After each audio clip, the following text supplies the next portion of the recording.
Yo, yo, yo. Test one, test two.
Last one, 2 minutes, and we're getting started.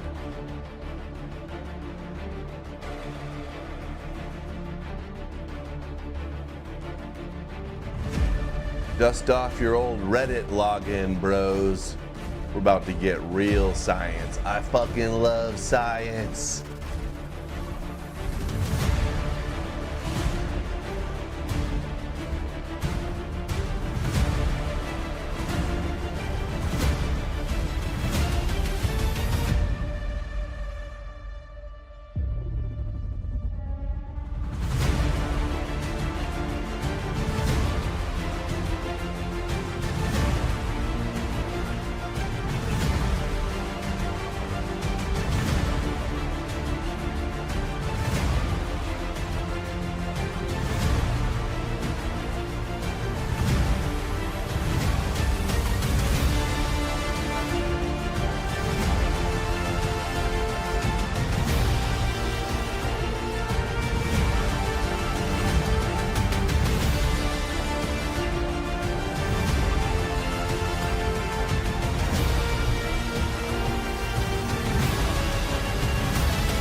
Yo, whoa, where am I? Where am I? Oh my gosh.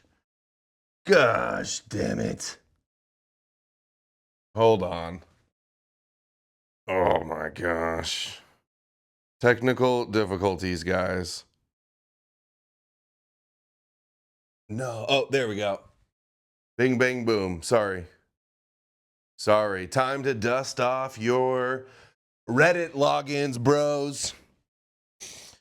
Time to go Reddit tier. Because we're going to be doing debunking some Jewish science. You may remember I had a debate/interview stream with Rabbi Mizrahi. He promoted his Science of the Torah documentary several times. I promised I would watch it and then debate him on it. So we're going to be taking notes. We're going to be watching, see what he's got. Long-awaited, highly anticipated nighttime stream going over this. I imagine it's going to be your typical Christian apologist, fundamentalist, young earth creationism, evolution, doesn't understand evolution, Genesis is real type of nonsense. So, but we're going to see. Divine information straight from Hashem. We are going to see. So I'll get the power chat turned on in just a second. And we'll see what you guys have to say about all of this. If we're convinced this may be risky, guys, I may show this to my audience, and I hope I don't lose any of you to Rabbi Mizrahi. This could backfire. I don't know what's going to be on here. This could backfire, and you guys could go. If I fail, if I don't do a good job debunking this, I'm assuming all of you are just going to go and become Noahides and grab onto the tassels of Mizrahi's shirt and follow him. So I got a lot of, the pressure is on. So welcome to my humble abode, my modest library here. And let's get started. Torah science, Jewish science. A letter from the filmmaker. The film is dedicated to everyone who is searching for answers to questions such as, is there a creator to the world? Nice drone footage here. Good stock B-roll. Going over the edge. over the edge to Hashem. What is the purpose of a goy? To serve the Jews, of course. This is like 10 years old. Real bad quality. Why was the goy created?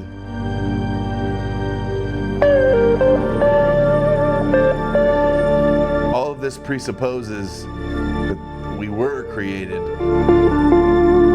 Is there life after death? The age-old mysteries and questions. What is the Torah of the Jewish people? We're going to speed it up.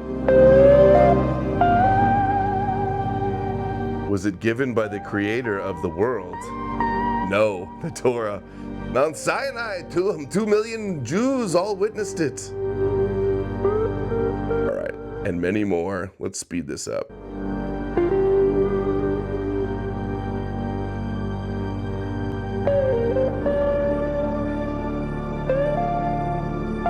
All the proofs in this film are scientific-based, objective, but it's like a drop in the ocean compared to the amount of proofs that exist. Sole contribution of the filmmaker to the public, no connection to any political. Dude, this is too fast. Please share, very recommended. Please make sure to watch all 3 parts of the film. They're all on this. You gotta love the old school stock font from Adobe Premiere Pro. Mount Sinai and the difference between Judaism and all the other religions. All these famous questions that people ask non-stop, we will address. Yo, where's his voice? And we will supply scientific proof to everyone. Why is his voice not working? For instance, to create a table, you don't have to be a genius. You learn 1 or 2 hours and you understand the concept, how it works. To create a computer, you need perhaps years of learning and experience. The computer indicate how great is the creator of the computer as opposed to somebody who just made a table. In that case, when we review our world, the brilliance of the creation of this world, billions of stars and... Dude, already, this is the same argument he gave me. Oh, if somebody built a watch, who built the watch? If somebody painted a painting, who's the painter? This is like your basic Christian apologist stuff. First of all, the earth, the sun, rocks, water, nobody makes those things. They're a natural product of the elements. We know how somebody makes a table. We've seen people make tables. Have you ever seen somebody make a rock? Have you ever seen anybody make something out of completely nothing? No, only Hashem. Okay. Galaxies, everything works in order. We look at the human being, which is the most sophisticated thing in nature. Just the brain of the human being, 10 trillion connections. Just for the argument's sake, if we take all the media companies... Complexity does not mean it was created, though. All the evolution, in fact, it's a little too complex. Many things are too complex for an intelligent designer. Complexity is explained by evolution. Evolution completely explains complexity and diversity of life. The wiring, every phone number that people has in the entire world, combine all of them together, it will not reach 1% of a brain of one individual. And this is one person only. Multiplied by 6.4 billion people that run around in this world, look at the previous generation, adds all of them together, we're talking about tens of billions of people. Each one of them with a brain and ligaments and muscles and liver and heart and many other things.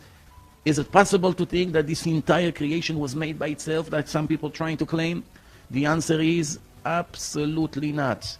Absolutely yes. I believe that even a watch, if a person has a watch and he claimed that the watch was made by a random explosion, you just walked on the street and there was an explosion. Nobody, dude, this is like your Ken Ham. Who's the guy that used to walk around and say, "Oh, look at this banana. It fits perfect in your hand to eat it." What was that guy's name?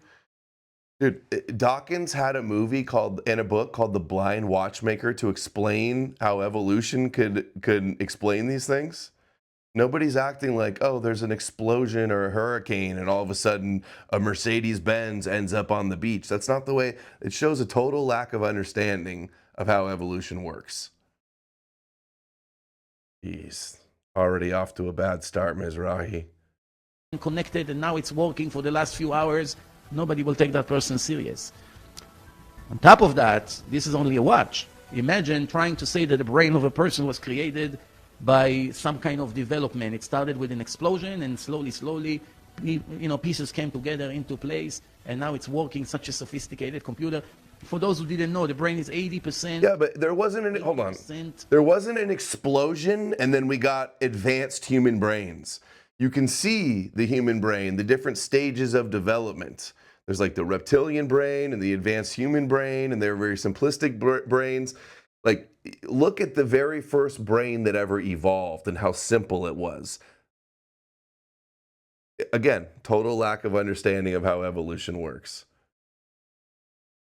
Water, 20% material, and the size of the brain is Ray Comfort, an orange, an average orange, and inside this brain it's all connected in such a sophisticated way. To claim that something like this was able to be created by itself without a creator, it's insane. Doesn't make it's insane to think, okay, why is the brain so sensitive? You have a creator, you damage any little piece of it and then it doesn't work anymore. You can't talk, you can't walk, you got mental illness. How many people are born with brains that are fucked up? And they're mentally ill. Is that divine, or is that a byproduct of evolution and mutations? He even believe what he claimed, for those people who claim that something like this can come out of just randomly. So the answer is, for sure, there is a creator. The fact that we don't know him yet doesn't mean it doesn't exist. We see that everything that the human being needs in the world, he has plenty. For instance, oxygen. 1 minute without oxygen, a person died, or 2 or 3 minutes. But the point is that oxygen everybody needs. Everywhere in the world there was always oxygen, everywhere. There wasn't always oxygen on Earth. It wasn't until plants evolved they started creating oxygen. Oh, dude. Oh, there's oxygen everywhere. Funny how there's only oxygen like right around the surface of the Earth. You go up too high, even on mountains, not enough oxygen to survive. You go underwater, no oxygen. Elsewhere, anywhere else in the universe, no oxygen. Oh, God made us and he made oxygen so we can breathe it. No, we wouldn't have evolved to breathe oxygen if there wasn't oxygen everywhere. We never have shortage of oxygen anywhere we go. Imagine if sometimes there's no oxygen, we have to walk with balloons on our back for emergency, that it will happen one day. How life would look. Then the second thing the person needs is water. You have water all over. 72% of the world is water. Yeah, and most of it is salt water. And most of the water, you drink it and you end up getting violently sick. And there's droughts, not enough water to feed the crops. No rain and droughts, you're not enough food to feed people. There's water everywhere, except most of it has bacteria in it that will kill you, and most of it is salt, so you can't drink it. Oh, dude. This is so bad. It's food. We are not talking fancy food. Just food to survive. Bread. It's a few dollars a week. You can survive. Problem today that people have big eyes and they want unlimited pleasure and all kinds of bombastic. Water's Jewish? Yeah. We're not talking about this kind of desires. We're talking just food to survive. The more luxurious is the thing that a person is after, it's getting harder to get it. Why? It's not a necessity. Then one of the other questions we have to address today, is it life after death, as Judaism claims? We have to prove all this. So let's start. According to the Torah, there's no proof at all for life after death.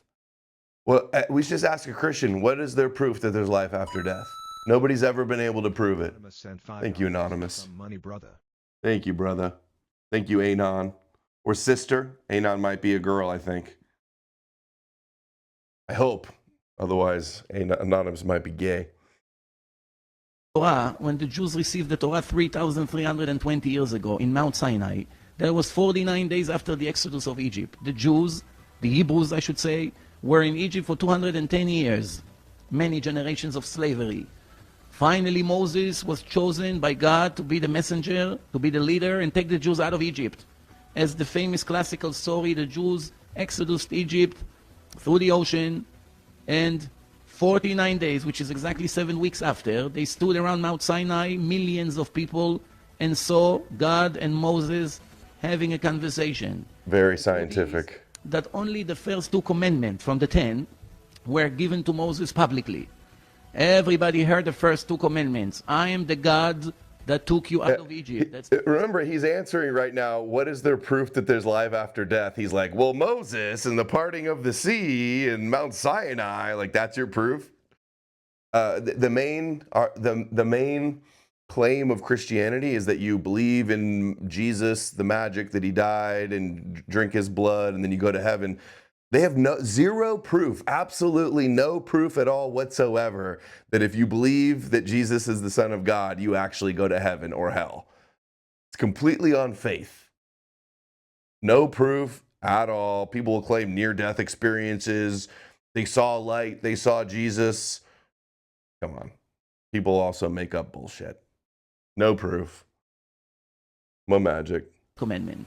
The second commandment that everybody heard was, you should not have any other God but me. When God came to say the third commandment, as we read in the Torah, in the chapter of Jethro, the Jews were panicking. They just couldn't tolerate the event. And they say to Moses, please, we can't take this. We're very scared. Bush flame Why don't science. you go up to the mountain, speak to this God, and everything he wants us to do, we are willing to do. No questions asked. Later we'll understand. First we do. After all the You got to love this, though. Everything that I say towards Rabbi Mizrahi now also applies to Christians. Christians claim we believe the rabbis, right? Meanwhile, Christians are going to sit back here and go, rabbis based on this one. That evil fedora tipping pagan Adam, he doesn't know what's up, but Rabbi Mizrahi, yeah, he gets it. Rabbi Mizrahi knows science, not that Reddit pagan Adam Green. I love Christians get their cosmology and their view of the world from rabbis like Mizrahi. As we saw, we don't have that much to investigate. That was the idea. And Moses told them, don't be afraid. God is not here to harm you. He's only testing you to see, are you faithful enough to follow his laws? And that's how it started. That's basically the beginning, the foundation of Judaism. So we review in the Torah many of the things that affect our life every day, and it's all come down to one question. Is it possible to prove 100% scientifically that this Torah is divine, is really the word of God, especially when we have a combination of written and oral Torah, 2 Torahs? One is the written, famous book that everybody knows all over the world.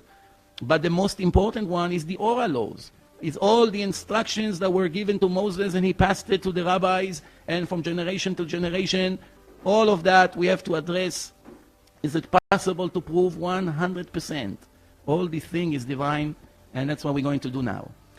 The beginning point, if the Torah was given by God to us, as we know, we cannot find any mistakes there. If we're going to find a human error in the Torah, it would make everything else doubtable. Plenty of doubts. How do I know it's not a second mistake? How can I rely on a book that I already found one human error there? First, it's an indication that there is human interference there. And therefore, since human modified it, even if God gave it, human modified it, we cannot rely on it. Second, maybe it's 100% human. We're not going to dedicate our life and change our habits according to the orders of this book if we're going to have a doubt if this book is divine. It won't be the most clever thing to do. So we have to understand, is it possible to be proven? The answer is absolutely yes. As I'm continuing, today we have more than 80,000 religions and cults in the world, and it's growing tremendously. The first religion in a right chronological order is Judaism. It started 3,320 years ago. There were many cults before that, as the Torah described. People worship the sun, they worship the moon, all kinds of false belief. But the first public religion that started... Hey, at least the sun and the moon are real. 3,320 years ago is the Torah. It's the foundation of Judaism. Then only 1,300 years later, about 2,000 years ago, Christianity... Yeah, Amalek, did he say the first religion was Judaism? That's crazy. That is so crazy. Mizrahi's small hat looks bigger than other rabbis' small hats. It does. It does look pretty big. Medium hats, we'll call them. Dude, the idea that the Torah is scientific, like he makes plants before the sun, a global flood, All the animals on an ark? You're going to argue that it's scientific that females came from the rib of Adam? That's scientific? Like, yeah, Zoroastrianism, so many other religions before that. Is less than 1400 years old. So basically Christianity is only 1300 years after Animals Judaism talking started. is scientific, And Amalek. Come on, you Islam question my is faith? 2000 years approximately after Judaism started. What about Buddhism? There was a person named Buddha Buddhism? 200 years ago. So that's still my 900 religion, years after guys. Judaism started. I worship Buddhism. Who's with me? Buddhism. Is that really what he said? Buddhism. 2000 years approximately after Judaism started. What about Buddhism? There was a person named Buddha 2400 years ago. So that's still 900 years after Judaism started. Yeah. What's the main Hail difference Booty. between Judaism to all the other religions and cults that started after? One of the main differences is that every other religion and cult started with the story of one person. None of these people who brought their book or brought their claims to the public were able to supply even one sufficient proof that the angel spoke to them or God really gave them a book or mission. None of them. I'll give you an example. Obviously, we don't have time to waste on reviewing 80,000 religions and cults, so we'll speak about the three major one or the fourth major. Yeah, dude, they're all wrong, We'll just start like with yours Islam. is. In Islam, the story is that one day Muhammad came and claimed that Angel Gabriel gave him the Quran. And that's how it starts, and he nominated him to be another prophet after all the prophets. He never claimed that what took place until now was incorrect. The opposite. In the Quran, major parts of it speaking about God gave the land to the Jews, and Moses, which they call him Musa, but it's the same person, is the prophet of God. And if we have questions from the Quran, we have to review in the Torah. This is all appear in the Quran. And there's no doubt that the So already, dude, the Quran believes your book, dude. The Muslims believe all the same Jewish science as you do. We're supposed to prove Torah is science, and you're going like, Quran's not real, Christianity's not real, we're the first religion. Like, oh, dude, we're all off to a bad start. Another prophet of the Is it all downhill from here? one. And the whole thing is his Any lectures. witness that the angel Oh gave in my the Quran? God. The answer, absolutely not. Not even one witness. Later, when we review the Quran, we find... Dude, you have a story that claims there's witnesses, Mizrahi. Just like the Christians claim that they have witnesses that saw Jesus do miracles and Jesus ascend to heaven and Jesus appearing to 500. A book claiming that happened. That's what you have. A book claiming all these people were at Mount Sinai that saw Moses come down with the tablets. human errors. And I have all the sources with the surahs where it appears in the Quran. It can be reviewed. So, no witnesses. We're reviewing the book. We see human errors. Is it possible to think that God make such human errors? Let's give one or two examples of what does it mean, human errors. He takes some figures from Judaism, like Pharaoh. It's appeared in the Old Testament, in the Torah. And he's speaking about Pharaoh has a meeting with Haman. Haman was a minister in the time of Persia, in the king Ahasuerus. Haman was born approximately 900 to 1,000 years after the last Pharaoh died. There's 1,000 years difference between the Pharaoh. The Bible says and the time of people Haman can in live Persia. for 900 years. Adam lived for 900 years. Surah 40, 36, 37, it says that Pharaoh and Haman and their advisor were sinners. They copied that part right. And Pharaoh told his servants, I know you have no other God but me. How old was Sarah when she had a baby? 100 years old? And as we continue, it says that I want you to build me a tower that I can go all the way up, etc., etc. But the point here that Pharaoh and Haman could never see each other. The person who wrote that book made a mistake in the right chronological order of the generations, and he thought that Haman and Pharaoh lived at the same time, and he made up an appointment or a meeting between them, which could never take place. As we continue, another example. To think that everybody all around the world spoke the same language, and then because they wanted to reach God, God said, fuck that, I'm going to fuck up all your languages. You're all going to get different languages. As if people all over the world in different isolated populations didn't have their own religions that evolved. It's like completely backwards. we know that in history Moses and Aaron were brothers and they had one sister, her name was Miriam. And also in history there was another famous Miriam, Maria, Mary, depend what nationality you come from. And this Mary was the mother of Jesus.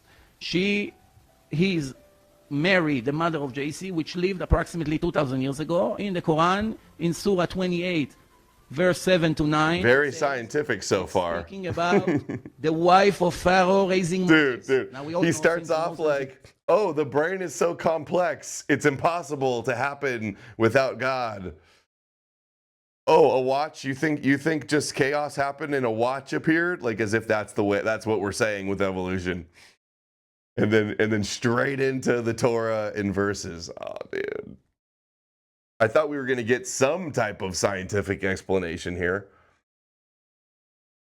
Me that the Jews received the Torah. In our Torah, which was 2,000 years before, it says that the daughter of Pharaoh, her name was Batya, she's the one who found Moses in the Niles, and she took him out and raised him. Not the wife of Pharaoh, the daughter.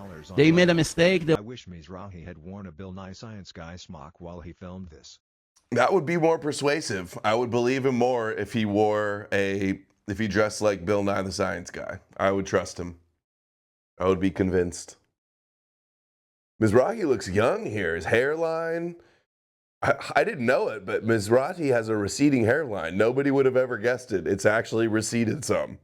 This is what it looked like in his younger days. Gone back like half an inch, maybe. Wrote that she was the wife of Pharaoh. Critical mistake, human error. And she says to the people after she found the baby, don't kill him.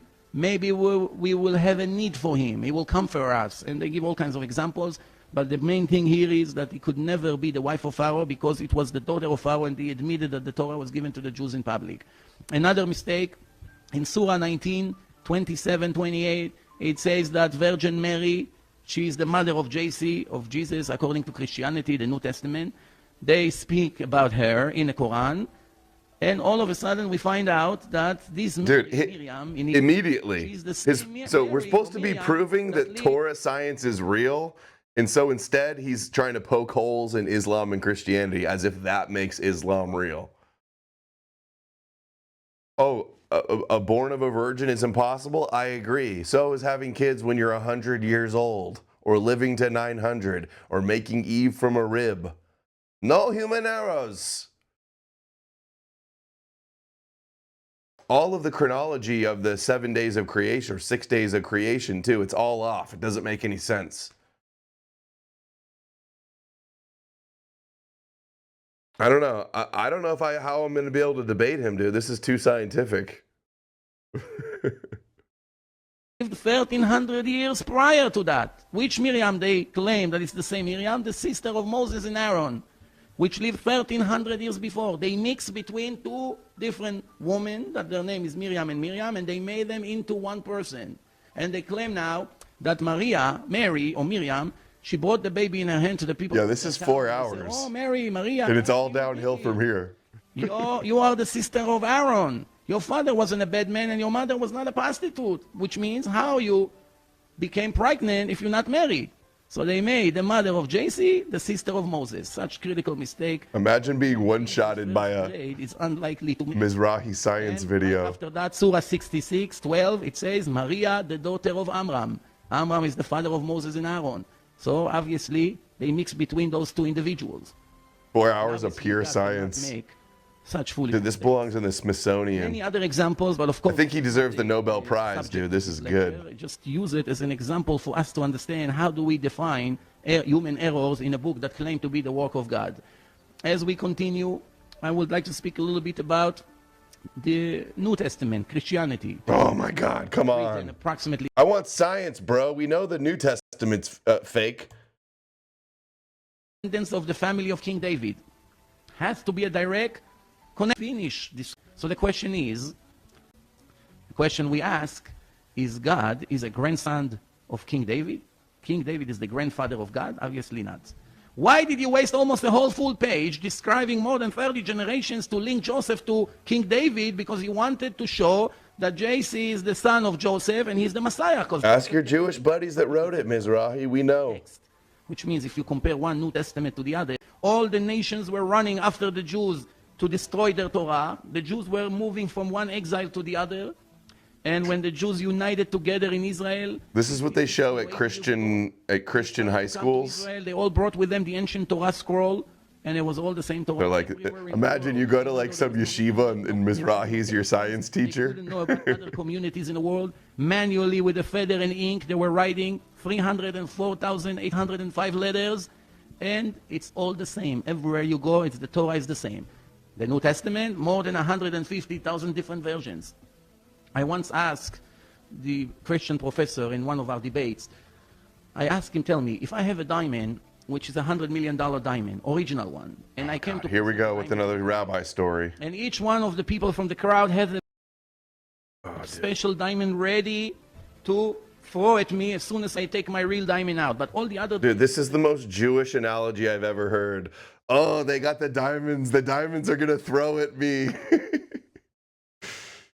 Dude, and then these idiot Christians will be like, Adam, evolution's Jewish. You believe in Jewish science? And then meanwhile, they agree with all of this. They're like, Rabbi Mizrahi may be wrong about Jesus, but he's cooking on that science shit. Jay Dyer agrees more with Mizrahi on science than me. Put it that way. Complete, perfect, fake diamonds. Just when I presented the diamond, all of them threw their diamonds at me. Sounds like a dream. My real diamond got mixed with all the fake diamonds. This is No way to tell. his wet dreams. What happened to my diamond? It's gone. The value will never be the same. Every diamond you pick up, it's 1% or 5% chance that maybe it's real. Nobody will pay you $100 million for it. So I told him, even if your claim is real, that really the New Testament was given by God, it's gone from the world because the original copy will never be found. You have 150,000 different modified books that even if it was divine, it's gone because it was modified completely. Different dates, different names, parts are missing, different spelling mistakes. You can see, you can check.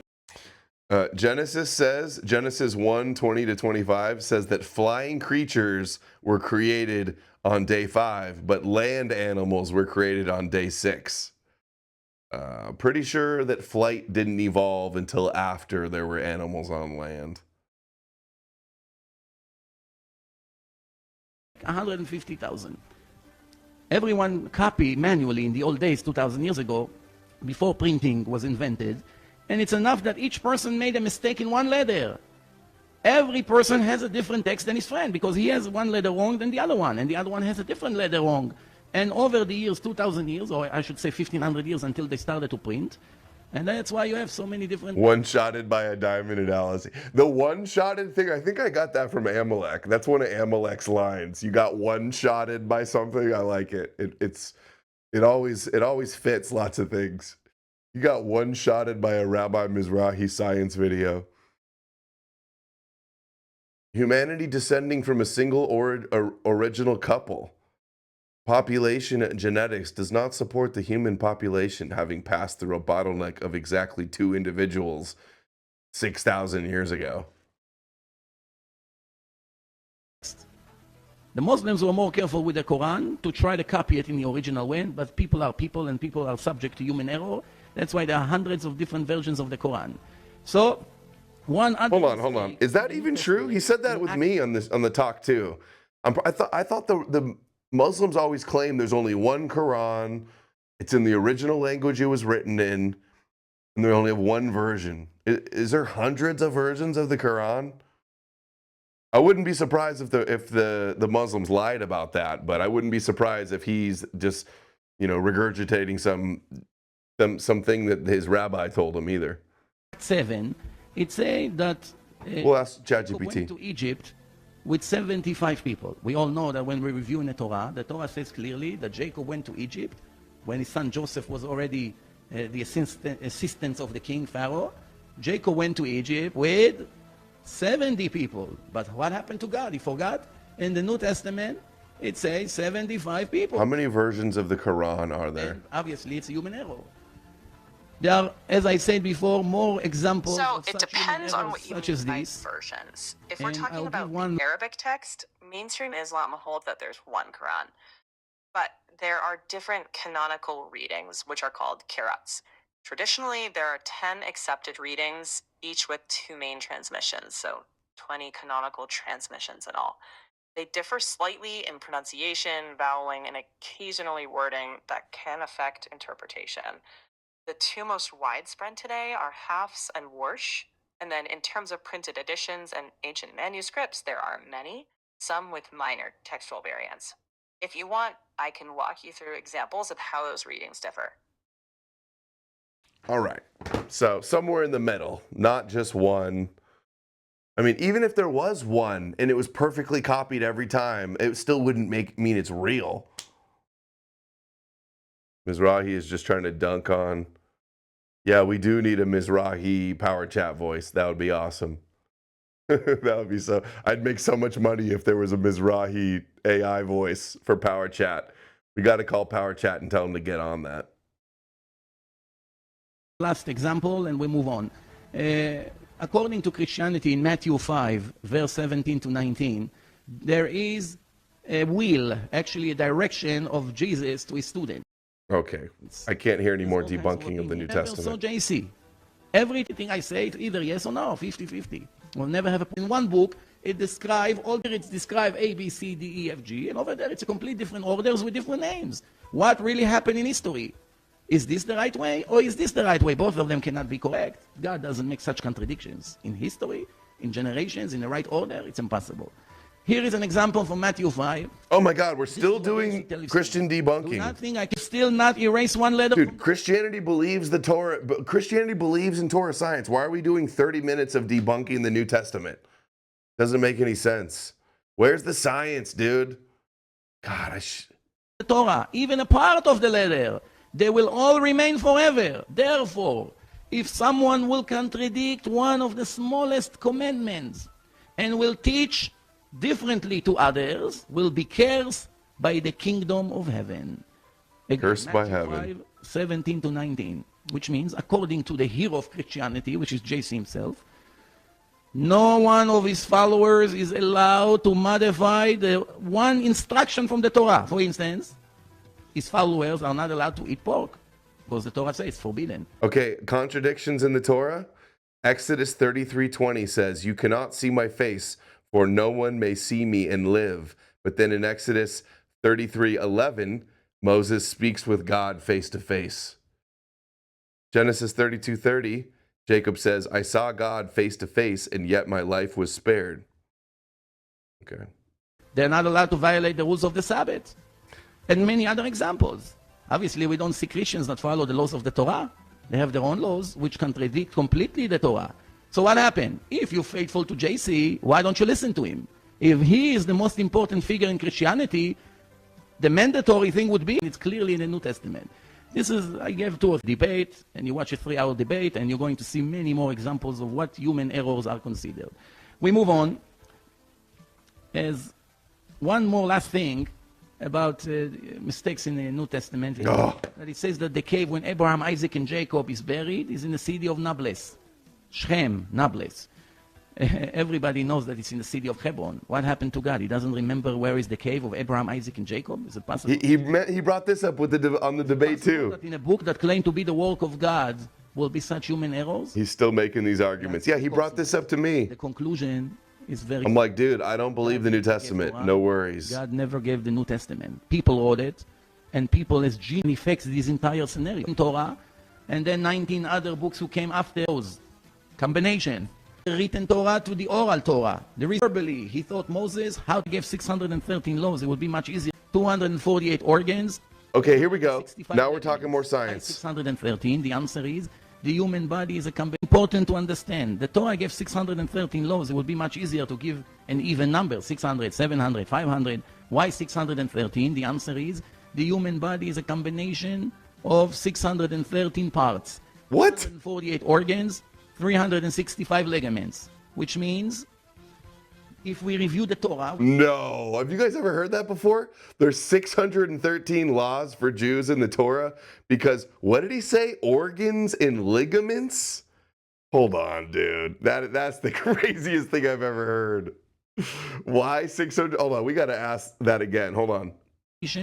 Of 613 parts, 248 organs, 365 ligaments. Hold on. How many organs are there in the human body?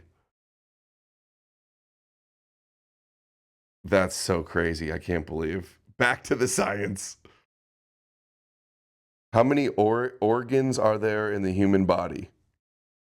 Depends how you count, but standard anatomy recognizes around 78 major organs. Means the human body is a combination of 613 parts, 248 organs. Is there any way that there's 248 organs? Only if you stretch the definition pretty far. If you start counting every tiny gland, small bones as organs, or consider tissues as organs, some sources inflate the number, but 248 isn't a standard medical count. 365 ligaments, which How many ligaments are in the human body? There isn't a precise agreed upon number, but there are hundreds, many small, some variable between ones, some that blend into joint capsules. So anatomy texts don't typically pin down one total.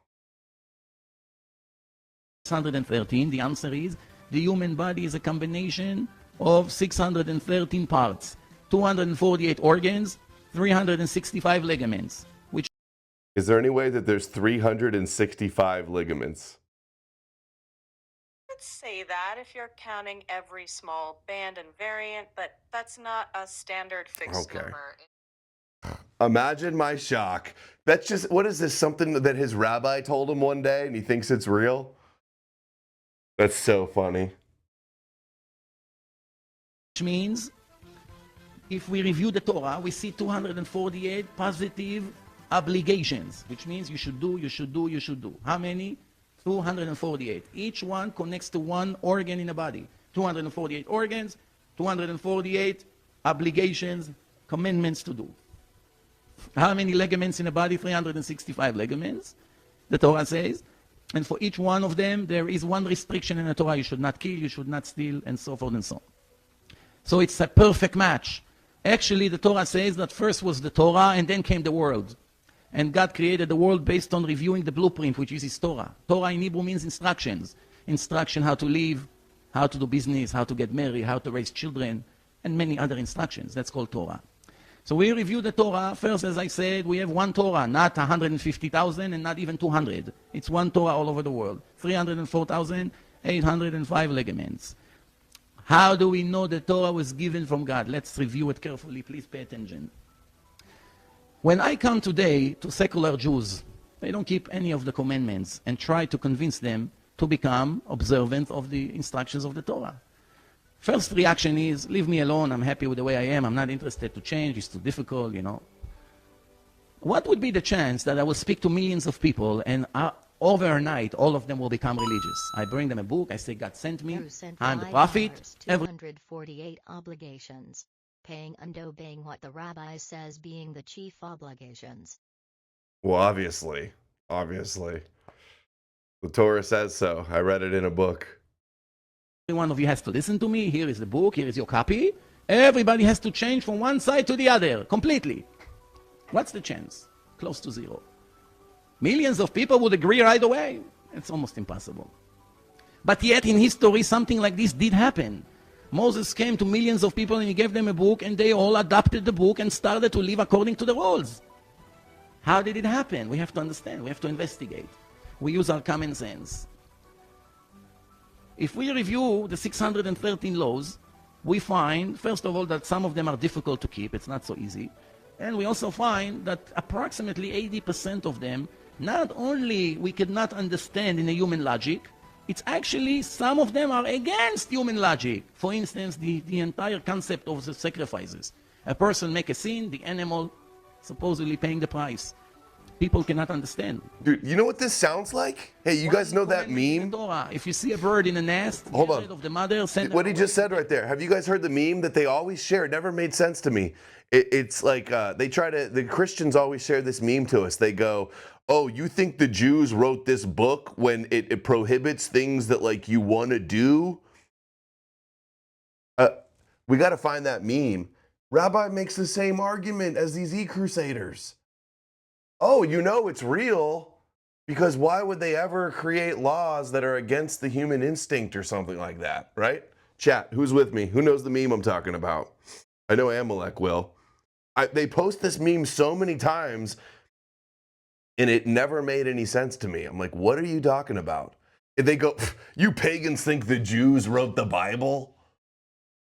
No, it was white Europeans or something. I don't even know what they say. Mizrahi is leaving out the part where Moses ordered the killing of half the Hebrews who followed him out of Egypt. Yeah, the firstborn sons too, right? Super base, super loving. Eggs or the chicks and put them somewhere, and thanks to that you should have long life. Doesn't make sense. Nobody, first of all, it looks like cruelty, and second, what's the connection between this to long life? Nobody understands. Make sure once a year you clean your house from breadcrumbs and every chametz, everything that made from the 5 kinds of grains should not be in your house for the days of Passover. Hold on. I want to find the timestamp for that. It'll be 34 minutes. I'm going to save that. We're going to own these Christians next time they try to show us that meme. Dumbest meme, dude. These Christians get destroyed by these memes. Torah Science 34. Christian meme. I don't know how I'm going to find that meme. They used to post it all the time. Their memes are such bad copes. Some of the commandments are very logical. You should not kill, you should not steal, respect your father and mother. Everybody understands that. But for that, you didn't really need Torah. It's common sense. I am talking about the major part of the Torah, where most of it cannot be understood. And some yeah, Torah Science. Thank you, Parisha Time. You're funny, dude. He says, heavy on the Torah, light on the science. Start thinking. The answer to that is very simple. If Moses, God forbid, was a faker, or anybody who was trying to write the Torah, the first thing he would do, he will bring a very easy book to keep, not to make people rebel against him. He should make the people be interested to accept this change in their life. Why should he make it too difficult? Give 5 or 6 commandments, make sure they understand that you're the leader and you're the boss here. They give you some charity, donations, whatever, and finished. Why you make such a hard thing? You're actually defeating your own purpose, if you're a faker.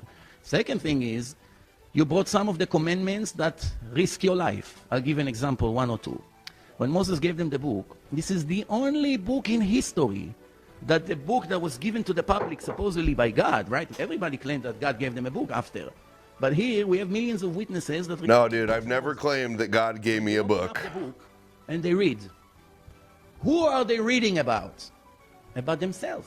No other book, no other religious book later addressed the people who are receiving it as part of the book. The Jews are the integral part of the book. Most parts of the Torah describing what happened to them in Egypt, in the Exodus of Egypt, and even describing how they accept the Torah. Wow. If the Jews wrote a book about themselves being chosen, so that must mean it's real. Miracles that describes in the Torah, when some of them are against all odds, blood in Egypt, frogs everywhere, hail are falling from heaven, every firstborn Egyptian is falling and dying, the 10 plagues, and the Exodus of Egypt, the Jews are going through, and the Egyptians with their heavy army are drowning, and then bread is falling from heaven, and so many miracles described there. When the Jews receive the Torah, all they have to do is to find one human error in a book. Who knows better than them what really happened in reality? Since the book describing what happened to the Jews themselves, and they are the one who are reviewing it now, the first thing they had to do is raise their hand, excuse me, Moses, what is this dream? You brought us this book, you claim that God gave it to you, very fine. But when we review it, there are things that never happened to us. It says that we were in Egypt. I don't remember we were in Egypt. It says that God split the ocean for us and we went through. I don't remember such a thing. It says that I'm receiving bread from heaven every day. I don't receive it. But the most important, critical thing here, that inside the Torah, it described that God is speaking to Moses himself. And all the nation of Israel is listening to this dialogue. If Moses was pretending that somebody's whispering in his ear, and he pretends that he's answering back, yeah, you're right, maybe it's all a show. But here, inside the text, it says that all of you that I'm giving you today the book, all of you heard me, Moses, speaking to God. Yes or no? No other way.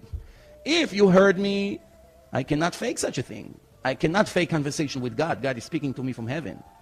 So that means all of you heard. No questions asked. You don't need proofs anymore. God nominated me to be the leader. If one of you did not hear me, then he would scream to everyone, I'm sorry, I never heard. And that's the first mistake in the Torah. Judaism will never start. Nobody will agree, especially when they were trying to do everything to avoid. Nobody wants now hard work and to change his life completely. Yet, it becomes even more sophisticated. Thousands of them were married to their aunts, which means your father is, let's say, 40 and you are 20, and your father has a young sister, she's 18, and you want to marry her, no problem. There are people who get married when they're cousins. They still get married until this day. So before the Torah was given, it was perfectly legal. Did he just say it's no problem if you marry your cousin? What I heard. To marry your aunt. Your father has a young sister, you like her, you grew up together in the same environment. Why not to marry her? You know her very well. So, thousands of the Jews were married to their aunts. When Moses gave them the Torah and they opened it up, one of the commandments, the restrictions was, you should not marry your aunt, you should not touch her. She's forbidden to you.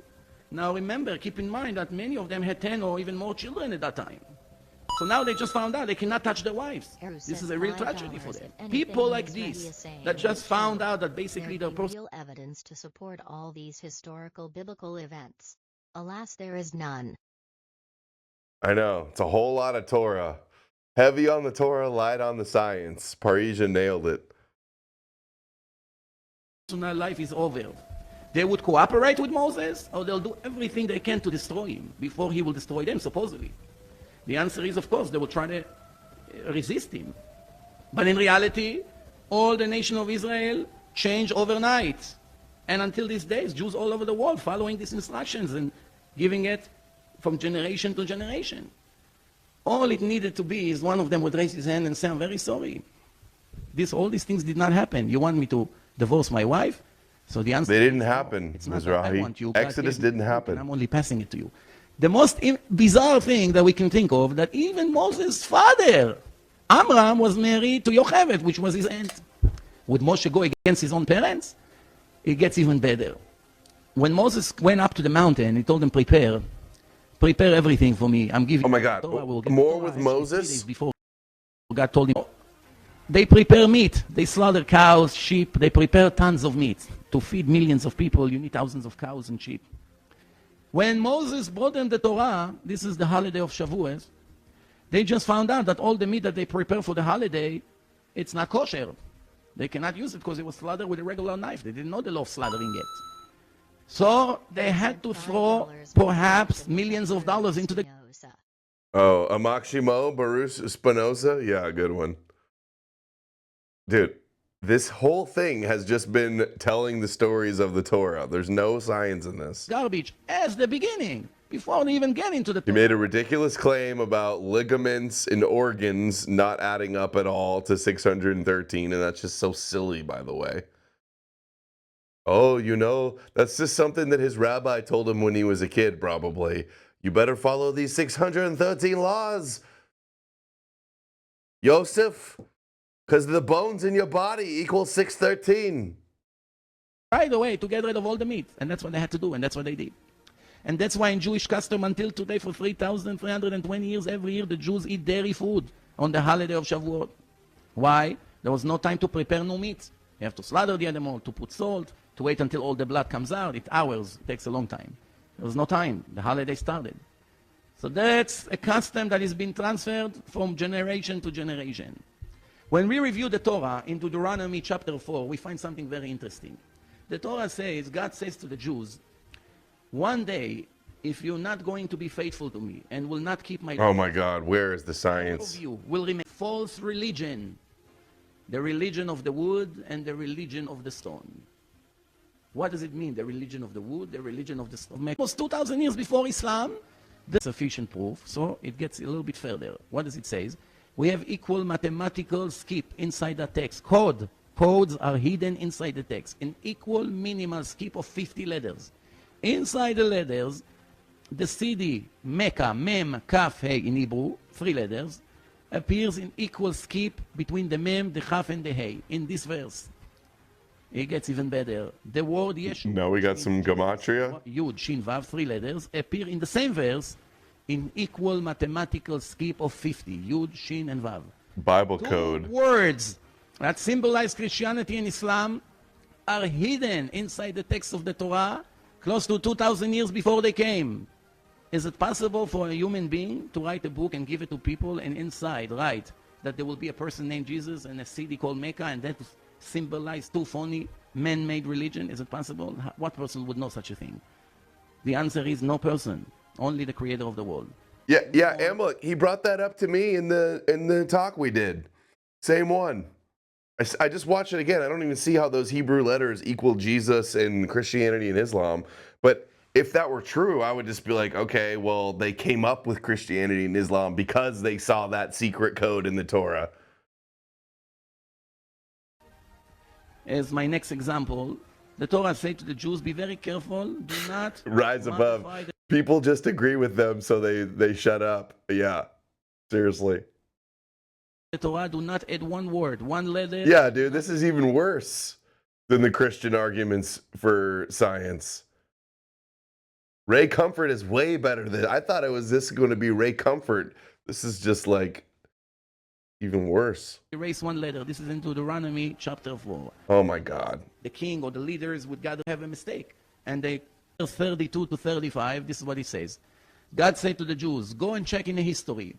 From the time God created Adam on earth, from one side of the world to the other side of the world, did a nation ever heard the voice of God speaking to him from the fire with magics and strong hand?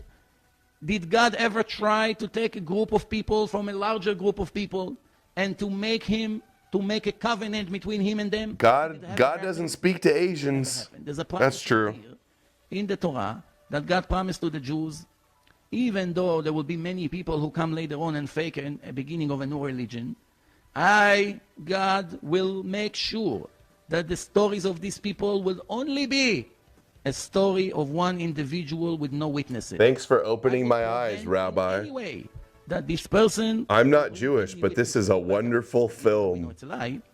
You speaking the truth, 100%. To back up your story by people. Valuable and powerful. God say, trust me, I will never let... Baruch Hashem. I don't want to confuse my nation, the Jews. You were the only one who witnessed the event of receiving the Torah. Your prophet Moses received it, and you witnessed this the is event. Absolutely 100%. Soon we're going to see how Moses was basically not interested to get the mission that God gave him, and only after God assured him... It doesn't make any sense, is the scientific proof. Everybody will believe in him forever. So the Torah promised, nobody will ever start a religion with witnesses. Now, as I told you before, oh my God. 80,000. One of them would bring a group of witnesses. Promise such a thing for the next 3,000 years? Think a person is capable of promising such a thing? The answer is absolutely not. The next proof is, as I said before, God says to Moses, anyway, the nation of Israel will not believe me. They'll tell me, we don't believe that God sent you to take us out of Egypt. When we think about it, God should have been upset. He should have told Moses, why don't you just listen to my orders and trust me? Just do what I tell you. That's not what he says. He actually agreed with his claim. And he told him something very interesting. He told him, I'm coming to you from the clouds around the mountain, and I will speak to you, and after they hear my voice speaking to you, they will believe in you for eternity. And that's exactly what happened. From here, oh my God. alone, guys, Jews believe in the Torah and keep believing in the Torah. That's the proof that the Torah is real because they believe in it. Dude, I'm like 2 seconds away from just turning this off and watching Oliver Tree videos on YouTube. We'll get more science from an Oliver Tree interview than this, I'm thinking. Here 100% that every other religion and cult that started after with the story of one individual could never be real. Never. It's supposed to go hard if you're a Noahide, God yeah. is not interested to give a new religion or a new prophecy to someone whispering in his ears or in a closed room. The opposite. God told Moses, you're right about your claim. I will speak to you in front of everyone because I'm interested that they will follow my laws and my orders for their own benefit. Why will I hide with you somewhere and whisper it to your ear that they all will have 50% doubt forever if it really happened or not? So we see that God's idea was to give his truth to the people publicly, not like Mary came in a dream and nobody can ever prove it, Or like Muhammad came from the desert and claimed he got it from the angel Gabriel with no witnesses whatsoever. Or Buddha came 2,400 years ago and claimed he saw the light. No witnesses. Hey, Nobody hey, ever witnessed that. Rabbi, who are these witnesses that can corroborate that you got the Torah on Mount Sinai? Who are these witnesses? Oh, the Torah says there was witnesses. We got a new word Candace can't pronounce. It's reminiscent. Just want to use it. It was like a term. He had the next phase was very reminiscent. While talking about learning new words on her podcast, she continues to mispronounce reminiscent. The next phase was very reminiscent to me Reminiscent. of when you learn a new vocab word, you just want to use it. It was like a term he had just learned yesterday or something. The next phase was very reminiscent to me. Reminiscent. She's omniscient, I think. Dude, that's crazy. Reminiscent. Remnant shit. So forth and so on. I love how there's a new word she can't pronounce every day. I love it. I hope it never ends. Reminiscent. I move to the next proof. You know, when we review the Torah, the obligations to the nation of Israel is different than what people think. When you ask a person, do you believe in God? Some say yes, some say no, some say I'm not sure, some say 90%, some people say I have some doubts. There's all kinds of opinions. The Torah never obligated the Jews to believe in God. The opposite. In science, believing means not knowing. When a person says, I believe in something 70%, he actually said, I do not believe in that something 30%. If you say, I believe 99%, that means you still have 1% doubt. But the Torah did not say to believe in God. The Torah said to know that God exists. No, God. To know that He gave the Torah. To know that He's the boss of everything. To know that everything that happens in this creation needs His approval. Nothing can happen without His decision if it should happen or not. Nothing whatsoever. All these obligations appear in the Torah in the language you should know, not you should believe. I can give some examples. I don't believe Jesus is real. I know. And in Exodus, I don't believe Jesus is a Jewish myth. I know. And in Exodus 31, you should know it's a sign between me and you for generations. Oh my God. Know that I Again, am no your God, science. to believe, to know. And Deuteronomy I 4, can't hear anymore. that God is the only one, there was no other before Him, and there will never be another one after Him. So obviously we see the entire obligation is speaking about knowledge. Amalek says ChatGPT is making fun of how little science is in the transcript. I thought about going on my phone and looking up with Gemini, like, what are the scientific arguments in this? Kings and from the prophets, the prophet Yechezkel, Ezekiel, he says, you should know I'm your God. And Jeremiah say, I gave them a heart to know me, that I am their God. Joshua chapter 4, that all the nations should know the hand of God, should know, not believe. And many other examples. There's only one time in the entire Bible that God is using the word belief. Very interesting. This is in Isaiah 43, verse 10. It says, you should know and believe me and understand that I am your God. There was no other God before me, and there will never be another. So what's the right order? First, you should know. 100% knowledge, not belief. And then believe. Amalek says, ChatGPT says this movie is 20% science, and that's being generous. It's closer to 10%. And that 10% can barely be called science. Checks out. That's what I'm seeing so far. Like I said, we started off, he's just like, it doesn't make any sense. The human brain is so complex. It doesn't make sense. And then straight into like reading the Torah. The rest of the video. The real science theme material is between 1 minute and 2 minutes. Oh my God. Well, I guess we're almost done. AI is Jewish, Jack Stone? I guess. ChatGPT is a demon? True. That everything I promise eventually. You know what's so funny? My 5-year-old always goes, ask ChatGPT, ask ChatGPT. She goes, Daddy, ask ChatGPT where the first mommy came from. She asked me that the other day, no joke. Those are the questions. She's got a smart mind, 5 years old, and she's like, ask ChatGPT where people came from. She's so smart. Such a genius. It's going to happen. And then you will understand one day, not necessarily immediately, it will take maybe time, but this is the right order: knowledge, belief, and understanding. So now we have a big question. If God ordered me and everyone here in this creation to know him, to know he's the boss, to know he gave us the Torah and all this, I cannot prove his existence with my five senses. I cannot see him, I cannot smell him, I cannot taste him, I cannot touch him, and I cannot hear him. So my five senses, I was created with five senses. I operate every day with those five senses. They help me to function. And yet we see that with these five senses, there's no... He only makes 15 scientific claims the whole time. What's going on here? Amalek, let me send you a link. You can read us those claims. That'll save us a lot of time. I'm not going to waste everybody's time. It cannot be proven with the five senses. I'd rather turn this off and just watch Oliver Tree videos with you guys than this. I'm going to send you a link, Amalek. You can read us. Can you do that? Can you read us what the claims are? That'll save us a whole lot of time. See, this is what Jewish science gets you: space exploration. Almost everything from our life is affected by radio waves. You get on a plane, you land in the other side of the world. The plane finds its destination through radio waves, radar, radio waves. Can you prove with the five senses they exist? I'm not talking the new technology that they made today. All the generation, could you prove radio waves exist? No, but everybody understands they do. Why?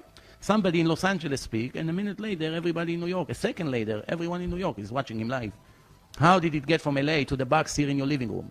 Through the air. What is it? We don't know, but we know for sure there's something that transmits broadcasting from one... What is it? We don't know. No, they know what's transmitting the radio waves. How does it work? We don't. Nobody knows. Torah science. Live. Let's hear that one All again. the generation. Could you prove radio waves exist? No, but everybody understands they do. Why? Somebody in Los Angeles speak, and a minute later, everybody in New York, a second later, everyone in New York is watching him live. How did it get from LA to the box here in your living room? Through the air. What is it? We don't know, but we know for sure there's something that transmits broadcasting from one place to the other. Or intelligence. Can you prove with the five senses if intelligence exists? One Jewish kid in Russia in the communist days, the teacher over there say, we don't believe in religion, we are communist. Whatever cannot be proven with the five senses does not exist. So this little Jewish boy got up and said, in that case, you don't have any intelligence. And she said, why are you having the nerve to talk to your teacher like this? And he said, I'm very sorry, I'm not trying to be rude. Based on what you just said, can we prove with the five senses where is your intelligence? Show it to me. If a person is dead and they open up his brain, will they be able to point right here, that's where he was collecting all his information and all his intelligence? Of course not. It's something spiritual. We cannot point in the body where is the intelligence. Does that mean Yeah, it's in the brain, dude. And many other examples. You can't see it. You think you're gonna like cut open somebody's brain and it's gonna like be written in Hebrew letters? Intelligence right here, dude. That God exists, and he I just sent you the link, Amalek, if you want to pop in and give us the cliff notes on this, because we're an hour in and there's no science. I'm very disappointed. I was hoping to like address scientific claims here. And I did. The ones he said, it's things I've heard a million times from Christian apologists. Just complete lack of understanding of and strawmanning of what evolution actually is. I thought of a cool idea for a video, guys. I'm going to sit with my daughter, my 5-year-old. I'll have her blurred out or wearing a mask or something. She'll put on the mask with me. And then I'm going to show her a video of like a 5-minute cartoon explaining evolution and a 5-minute cartoon of Genesis. And I'm going to ask her, which one do you think it is? Are you smarter than a 5-year-old? If my 5-year-old gets that evolution is the one that makes sense, she's smarter than like half the planet. How sad is that? That's going to be that's going to be a fire video. You guys like that idea? Are you here? Yeah, what's up, dude? What up? Dude, this is so funny.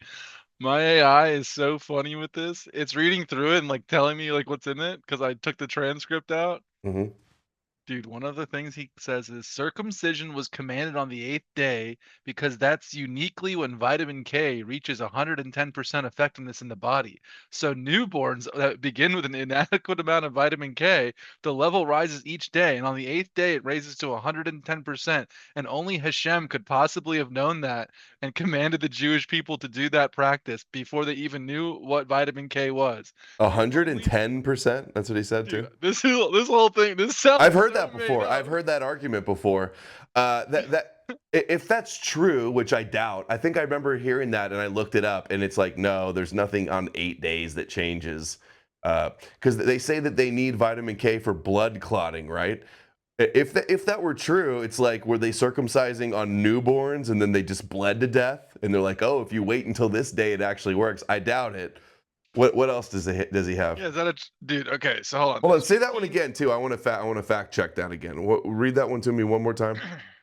Hold on, let me scroll back down. It says circumcision was commanded for the 8th day because that's uniquely when vitamin K reaches 110% effectiveness.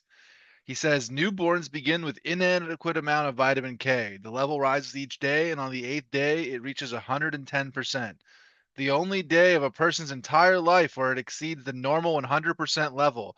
Afterwards, according to him, it drops to 100% permanently for the rest of their life. So only a circumcision on the 8th day would work. How would God have known that?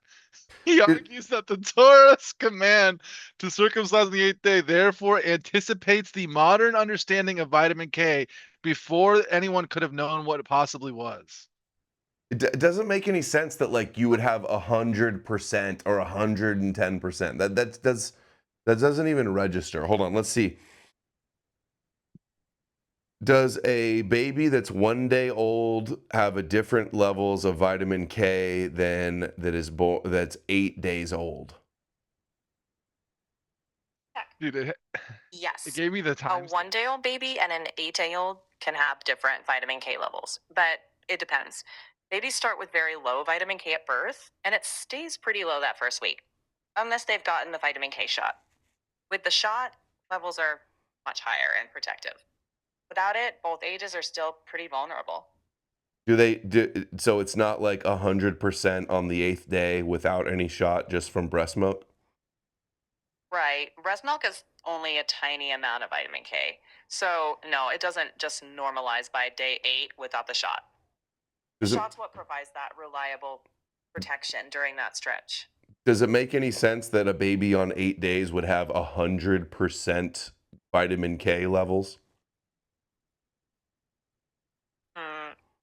No, not if by 100% you mean full, normal, adult-like levels. Without the shot, an 8-day-old still has pretty low vitamin K. If you're looking at a specific test or a lab result, tell me what it was measuring and I can help you make sense of that. You know, there's no like 100%, like you have like your Zelda and you have like 5 hearts and you could be all the way full of vitamin K. Exactly. Like you could have a normal average adult levels, or you could have average child levels, but you guys get the point. Obviously, it's just Jewish pseudoscience. What else you got, Amalek? Okay, I had it so it's like guesstimating the timestamps, but you got to go to. Hold on, what? Which one was it? Hold on, I'm trying to scroll through these. Oh, I just got news. See Through It All posted. It looks like Jake and Malcolm X mentioned me on their stream tonight. Oh, cool. Apparently, very surprised. I'd rather watch that than this. You got to go to an hour and 45. If this dude, he's trying. It says he says Isaiah 40:22 and the Rashi already knew the earth was round long before Columbus. Therefore, he says even Isaiah knew the earth was round and moving in a circle before anyone on earth possibly could. The Greeks already knew it before they wrote Isaiah. I know, but how funny is this that he's trying to argue that because the earth is round, the Torah is true? That's so funny. Meanwhile, you got flat earthers saying that the Bible says it's flat. Well, it's funny that I brought that up to him. I asked him about flat earthers, and he said, no, the Bible says it's round, or it's a sphere. Yeah, he's talking about this from Isaiah. I've seen this before when Isaiah says it's moving in a circle, which by the way, that's not even like, I don't know. That's not even exactly. Okay, let's see if this timestamp Dude, is right. Jake just says it again. He goes the same thing he says every single show. It's like, this is, dude, I did a number on Jake. So I've never been so rent free. Every stream he does, he's just like, oh, Adam and Lucas and Nick, low IQ anti-Semitism. Yeah, he says they coined that term. Oh, you guys coined that term? Damn. Yeah. Nobody ever talked about retarded Dude, anti. these guys are such noobs, dude. Like 10 years ago, the BAP crowd was calling the Nick crowd low IQ anti-Semitism, and the term low IQ anti-Semitism. I remember Nick ranting about it, like that term is Jewish. Remember? You remember that? Like, yeah, that's what dude. I don't know. I guess he never sees me respond to this, Jake. I've been calling Nick and the Gorpers low IQ anti-Semitism for years, and when Lucas betrayed me for you and Stu, I called him low IQ anti-Semitism or kosher anti-Semitism. Jeez. Okay, let's hear this. 145. Wait, but hold on. Go back. There's one right before this too at 142. So you might as well get both these together. It's 142 and then 145. It says. So the 142 Hello. one. Now comes the Okay, here it is. and say some rules about the red cow. Now I'm using this as a proof, as definite proof that this could never be given by a human being. A red cow? Torah says, how do you know which cow is kosher or not? First, you have to make sure that it doesn't have any other hair but red. Okay. Second, it's not enough to have a red cow. You have to get a red cow that nobody ever used that cow to work with that or to put any weight on the back of the cow. If a person had a red cow in his farm and he put a bag of flour on top of that red cow, this cow cannot be used. It's obsolete. How would we know? There's no way to know. So the Torah asks a question. Is a Jew allowed to buy a red cow from a non-religious person or from a Gentile that he doesn't have an understanding about red cow? We just have a red cow and you want to sell it to the Jews. Can we rely on his word that this cow was never used? Since obviously he didn't know the importance of that cow. Maybe he used it already. Uh-oh. He found out that you're not allowed to use it, not necessarily is going to tell you the truth, because the difference between a regular cow to a red cow could be millions of dollars in our time. We gotta clip this for Adam King. I was just gonna say, Rabbi Mizrahi rules Adam King's Goyim cow unkosher. That is why they say it's not. By the way, that's their argument for it, just so you know. You can't trust that goy. How do you know he didn't put him to work? How do you know he didn't paint his hairs or pluck a hair out to sell it to the Jews? Oh, Adam, you're down bad, bro. Oh, they got all these Christians. We don't know. That's so funny. Dude, Adam King thought that Rabbi Mizrahi's Torah science video was going to own us and then self-owned on his red cow. This is about to be the dumbest thing that he's about to say. Goy cow confirmed. Wait until you see what he's about to say. Hey guys, do you hear an echo on Amalek right now, by the way? Because last time we had an echo, we tried this. Oh, absolutely, yes. You can buy it from him and you don't even have to trust his word. There's ways to tell. As usual, 2 witnesses, 2 signs. And this is what the oral Torah brings us a story. The Torah says there was one Gentile.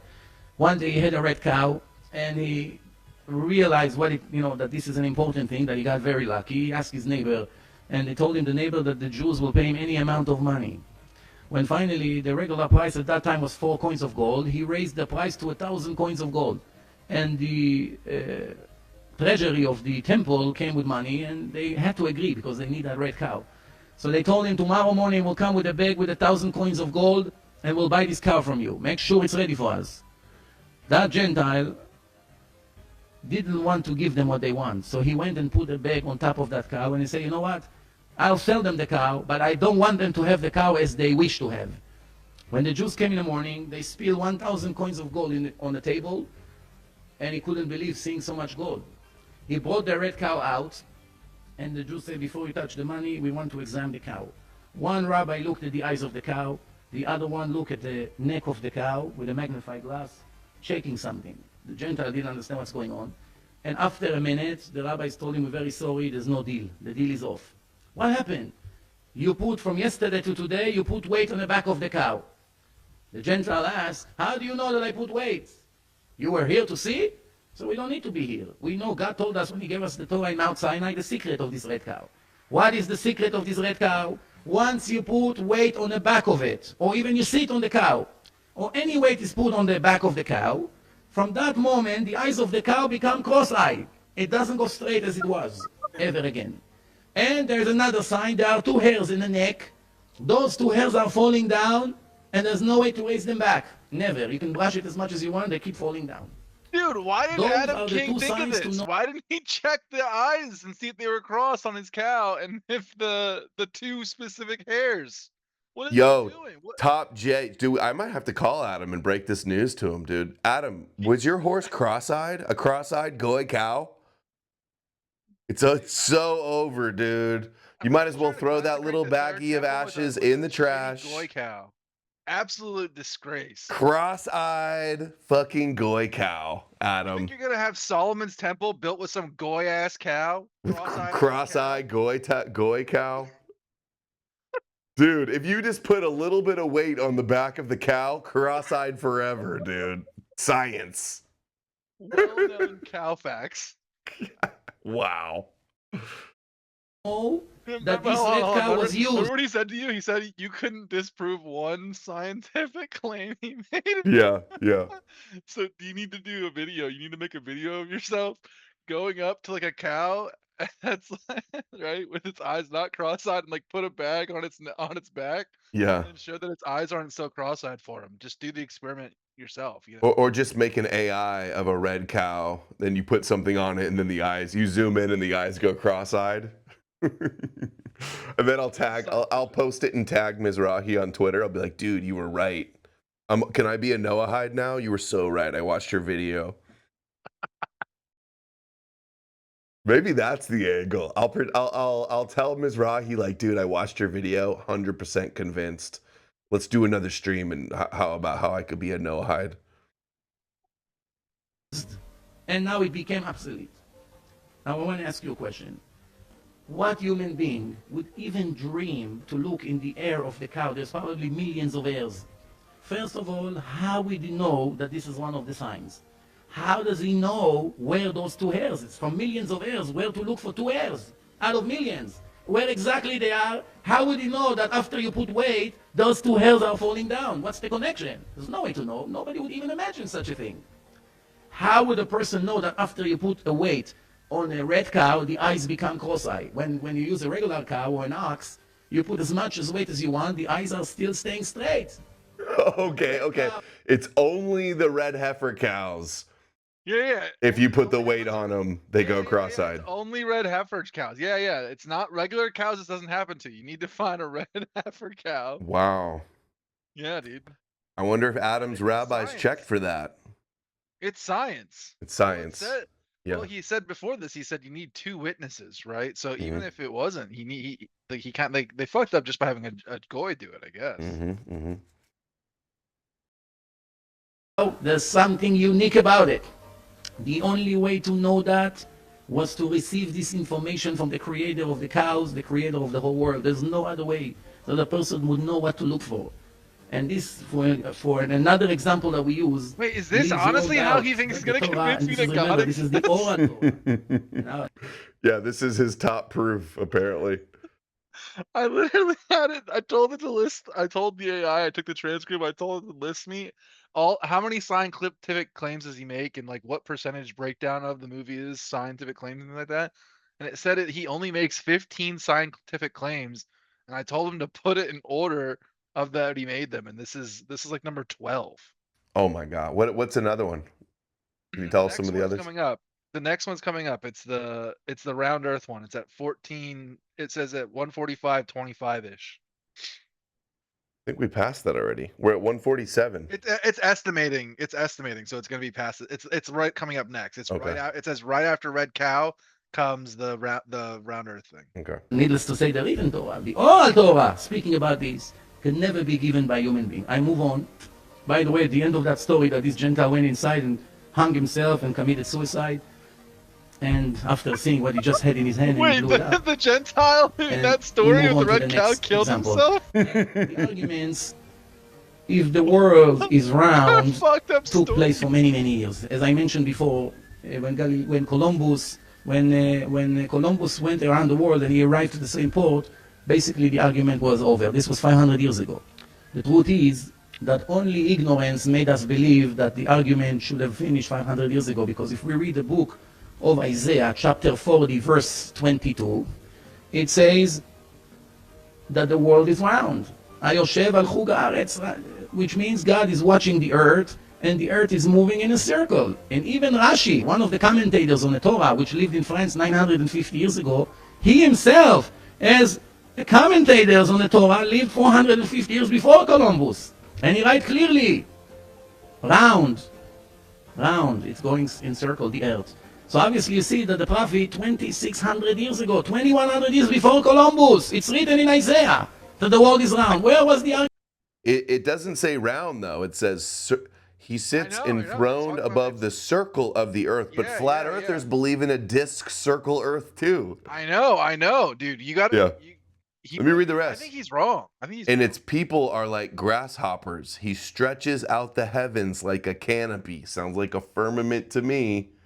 In fact, flat earthers cite this and say, oh, it's a canopy of a firmament with the stars that are just like luminary lights or something. He spreads them out like a tent to live in. Wow. Argument coming from? Only from ignorance. It's a verse inside the Bible. Even Christians and Muslims believe in this Bible. But yet, many scientists and philosophers were arguing if the world is flat or round or different shape when they have a clear verse inside the Bible. I always said that the biggest danger to the life of a person is ignorance. Not necessarily only in religion. It could be in computer. You don't know. You can waste hours every day. If you don't know the functions of the computer, you waste a lot of time. In medicine, in accounting, in many different things, the most important thing is the purpose of life, which is to follow the test that God sets for us. If you don't know the rules, there's no way to succeed. But we'll talk about it later.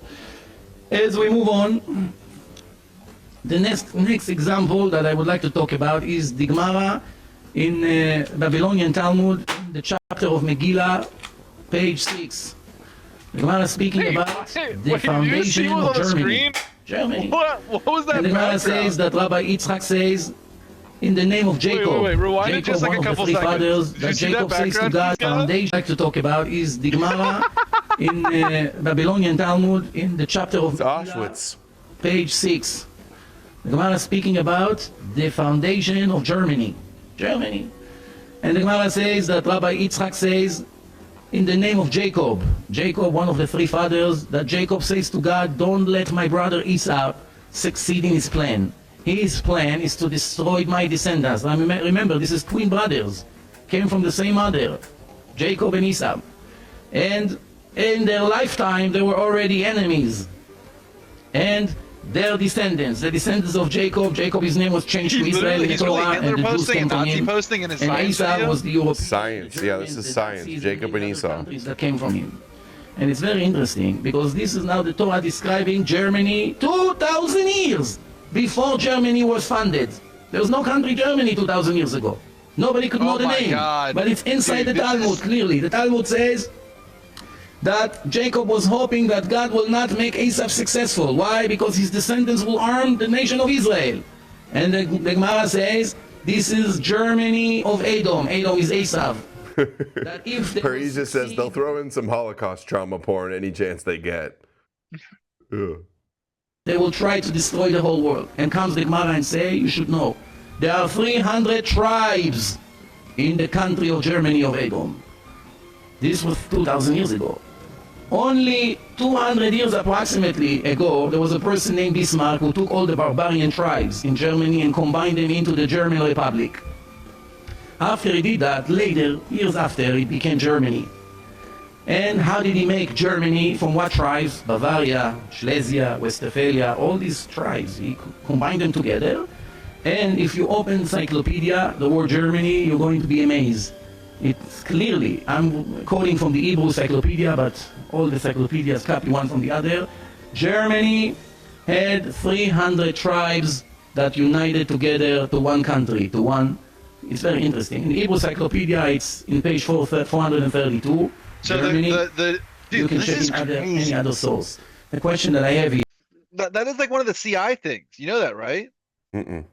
That's like a CI proof that they say like, oh, look at he predicted the coming together of Germany. That's something I've heard them that's predicted in the Old Testament. Like, oh, you don't think that the Old Testament's about Europeans, and why is it predicting the coming together of Germany? So they Okay, cite so the this Talmud because of that? Because that's a Talmud thing. no, it's the I don't I don't remember all the CI stuff. It's been so long since the spaces, but I've had them argue that before. Um, Well, I looked it up and it says there was never a historically established list of exactly 300 German tribes. So just some Talmud thing. So it's just retarded. Is there any other science stuff? Because I'm about to wrap this. This is just too disappointing. I thought we were going to get real science. I well, thought we were there's going to address evolution. I thought it was going to be like age of the earth. I thought we are going to do archaeology. This is just another Torah okay. I can lecture. just all right. So we've got the number. The first one was you already did the brain one. We have the organs one. That's number two. The third one was the radio waves Hmm. on 5 cent. You already saw that one. Okay, at 1 hour and about 2 minutes, he says archaeology has confirmed the Torah 100%. No, Uh, the next one is everything in the oceans has scales and will have fins. that's He not says true that. either. That's obviously not true. Yeah. And at 110, What he about like says, octopus and that's totally wrong. Okay, what else? okay, at 110, he says there are exactly four animals with one kosher sign: the camel, the pig, the rabbit, and hare. That means a fifth animal would mean the Torah is not true, but no one has ever found or can find a fifth animal. What? Okay. I I don't even understand this one. That's just weird. Okay, number 7. At 1 hour 14, the Zohar knew the earth was spherical, live on opposite sides, gravity, day and night, the poles, and the climate alters human genes. The Zohar says that the climate alters human genes? That's interesting. I Well, didn't know that. that's not true. The next one is at 120. He says the Talmud. It's fucking crazy, by the way, that he only has 15 scientific claims in this whole thing. Anyway, uh, at 1 hour and 20 minutes, he says the Talmud calculated 10 to the 19th power stars, and the exact modern galactic hierarchy and shape. What?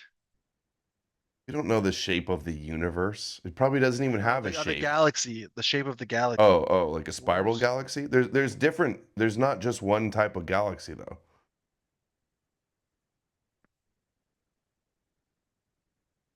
It It sounds says like that he has. Muslim Dawa stuff too. They He try to say says. this about Islam too. Oh, the Oh yeah. Quran predicts all this science stuff, and He it's says every one of them is stupid. Yeah. my AI says, I couldn't verify any of these claims. It appears he's getting this from the 1990 Dr. T. Brewer of Queen Mary College study, and he later cites it as well in his search for alleged research. The citation should absolutely be one of the things. Okay. Yeah. Okay. So he's like misquoting this paper Mhm. in that part. Okay, so then yeah, then we have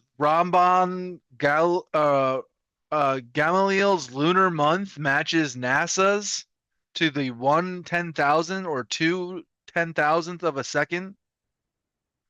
So he's saying that the rabbis created a lunar calendar that matches NASA's. How would they have done this without speaking to God himself? I don't know. Maybe they cracked the moon. Wow, the AI here says this is the most impressive claim he has made through the entire video. It says this is where it gets really impressive, and it's an odd astronomical value. The traditional Jewish molad is 29 days, 12 hours, 793 parts, where an hour has 10 or 1,080 parts.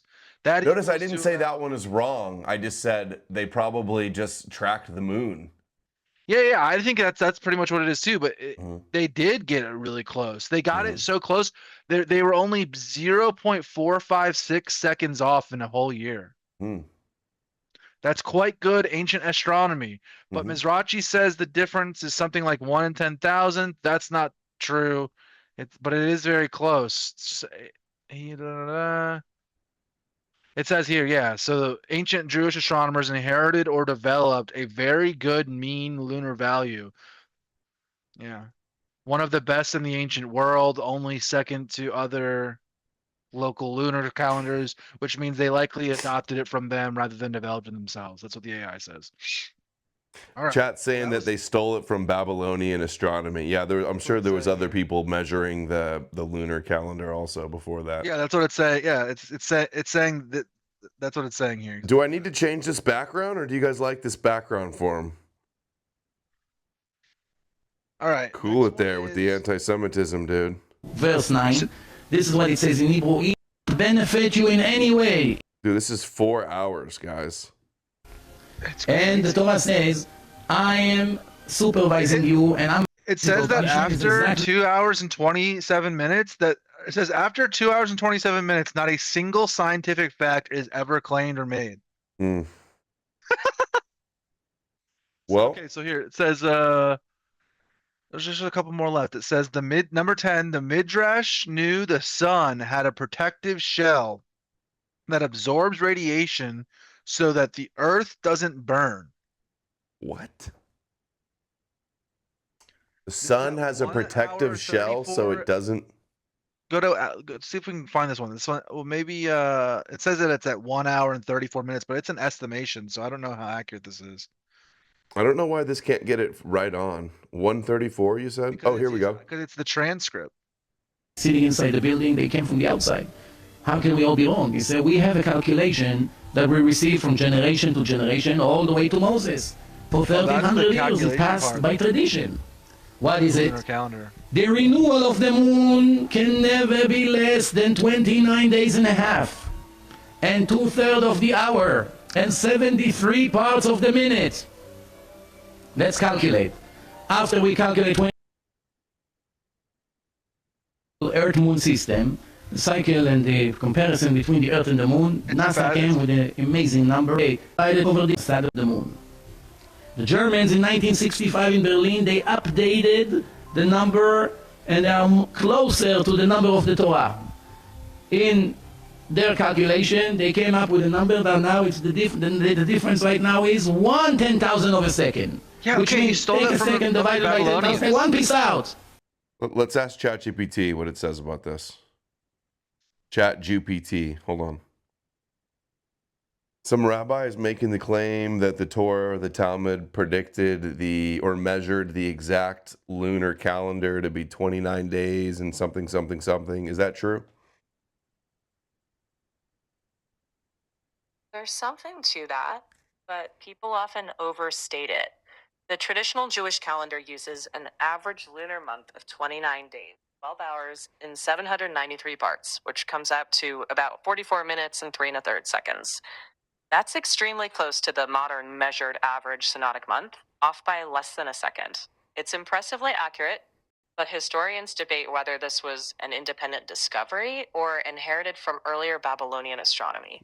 So, yes, it's very precise, but whether that counts as divine prediction or careful ancient astronomy, that's a different question. So they copied it from the Babylonians. Let me check. Possibly, yes.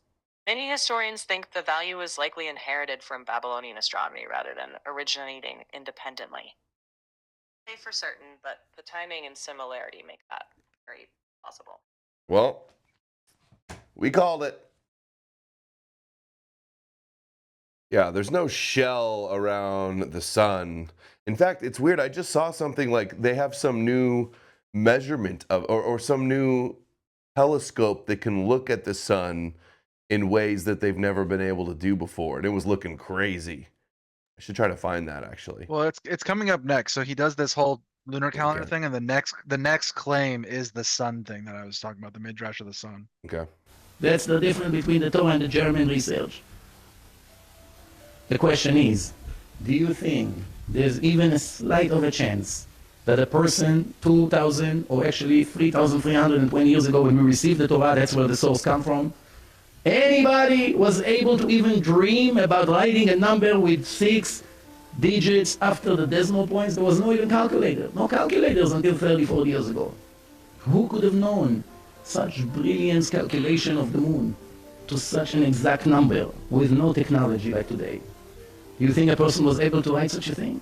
The answer, absolutely not. It's all divine information. As I move on to the next proof, and the next proof is speaking about the sun.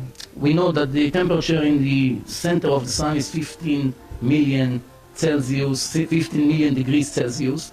As slowly we go towards the edge of the sun, the temperature drops to 2 million degrees Celsius. And the sun has a shell, like an orange has a shell. Inside the shell of the sun, the temperature is 2 million degrees Celsius. Outside of the shell, it's only 6,000 degrees Celsius. A tremendous drop. And it's very interesting because the distance between the center of the sun to the edge of the sun is much, much longer than between the inside of the shell to the outside of the shell.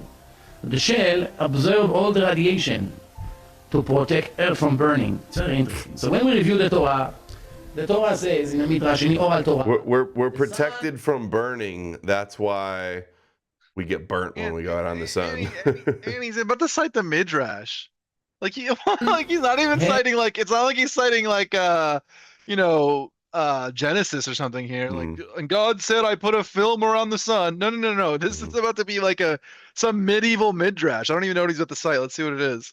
Yeah, just because it's cooler on the surface than it is at the core doesn't mean that God put a protective layer. Why put a protective layer? Why not just have the whole thing be cool enough?